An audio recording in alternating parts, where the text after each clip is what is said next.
अरे सर आप समोसा खा रहे हो? हाँ तुम्हें चाहिए ले लो, मेरे खाते में लिख दो। ओ चलो रे सब लोग, सर पार्टी दे रहे हैं, चलो चलो आओ। भैया जी मुझे एक पाव भाजी और तो समोसा भी।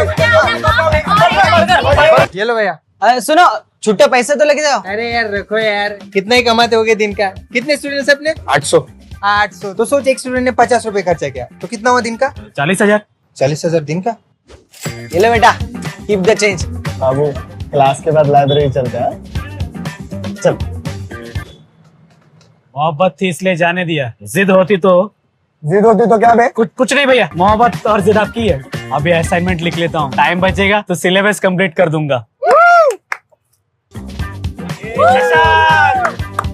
तो बता, ट्रूथ और डेयर? डेयरिंग बंदा हूँ तो डेयर लूंगा। तो जा कैंटीन की दाल पी के दिखा। तेरी तो खैर बंदा।